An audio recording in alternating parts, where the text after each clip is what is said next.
क्या एक अनपढ़ परिवार में भी ऐसा होता है कि विधवा बहू को उसके 3 साल के बच्चे के साथ घर से निकाल दिया गया हो? लेकिन देश के सबसे बड़े लुटेरे खानदान नेहरू गांधी परिवार में ऐसा हुआ है, और इस घटना को अंजाम किसी और ने नहीं, कांग्रेसियों की राजमाता एंटोनियो माइनो और मैडम सोनिया और उनके पति ने मिलकर दिया है। जिसके बाद देश के सबसे बड़े खानदान की विधवा बहू को पति के पुराने ट्रक और अपने जेवर बेचकर गुजारा करना पड़ा था। ये हम नहीं कह रहे हैं, ये खुद संजय गांधी की पत्नी मेनका गांधी के शब्द हैं। One of their main demands was that Menaka has to go. Really? It was a very simple barter. Like what? We'll leave if she doesn't go. Who said that? They did. What do you mean? I don't understand this. My mother-in-law Yeah. had to listen to all sorts of demands and commands being put on her. That Menaka must go. She cannot go out here. She will not go out. Why must She will not sit at the same table as us. Why? There was a time when I had to sit at a different table when guests came. Why? Just because it would be an order. It was very strange. Even then I understood that she was as weak and helpless as I was. Indiraji. Yeah. I think both of us became victims of a third person. You know, both of us were victimized. She because she had to listen to this, I because it had to be done to me. But there was never a showdown. Who was I to do a showdown? I was too young for this entire thing. But was there a falling apart between you and Sonia ji and that side No, of it was family? just that I don't think that it had anything to do with their like or dislike for me. I think it had to do more with property, if I know my sister-in-law.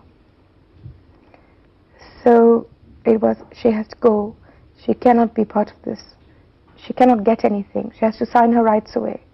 So I did all that. And ultimately it was just go.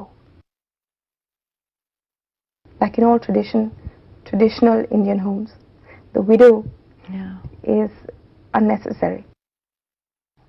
What was I doing there? What place does a widow have in her husband's family after he's gone? If the family is a mature family, she has the same place.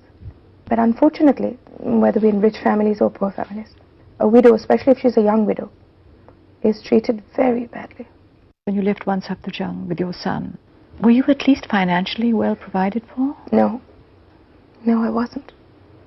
My husband had a trucking business, and he had 24 trucks, which had been given to somebody on rent. And he built this up over the years. And one by one I sold each truck.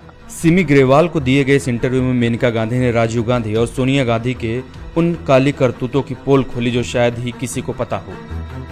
Sanjay Gandhi की मौत के बाद जब इंदिरा गांधी अकेले पड़ गई, तब राजीव और सोनिया ने इंदिरा पर खूब हुक्म चलाया और मेनका गांधी के साथ जो व्यवहार किया वो अमानवीय था। सत्ता और संपत्ति के लालच में राजीव और सोनिया की आंखों में इस कदर की पट्टी बंधी थी कि एक बेसहारा विधवा मां और उसके मासूम बच्चे की सुध तक नहीं ली गई। जब तक मेनका घर में रहीं, उन पर हजारों पाबंदियां थीं और मेनका गांधी इन दोनों के हर हुक्म को मानने के लिए मजबूर थी। अंत में सोनिया राजू ने शर्त रखी कि अगर मेनका घर छोड़कर नहीं गई तो वो घर छोड़ देंगी। राजनीति की दुनिया में आयरन लेडी के नाम से प्रसिद्ध इंदिरा भी राजू और सोनिया के आगे नतमस्तक हो गई और शर्त के अनुसार मेनका को अपने 3 साल के बच्चे के साथ घर से बाहर निकाल दिया गया। सत्ता के लालच में इस खानदान ने देश से कई दफा गद्दारी की, लेकिन पारिवारिक संपत्ति के लालच में सोनिया गांधी ने जो किया उसकी अमानवीयता की कल्पना नहीं की जा सकती। देश की सरकार को आज मानवता, राष्ट्र धर्म और संविधान का पाठ पढ़ाने वाली सोनिया गांधी ने न तो राष्ट्र धर्म का पालन किया, न ही मानव धर्म का। जिस महिला को आज कुछ कांग्रेसियों ने मां का दर्जा दिया हुआ है, वो इस देश की मां है, राहुल जी की नहीं है, सिर्फ देश की मां है। वो न कभी भारत की हुई, न भारतीयों की और न ही परिवार की। सोनिया के दिल में हमेशा से उसका इटली बसता है। उसके लिए सत्ता और सालों से देश में लूटे हुए अकूत संपत्ति पर एकाधिकार होना ही सर्वोपरि था और आज भी है।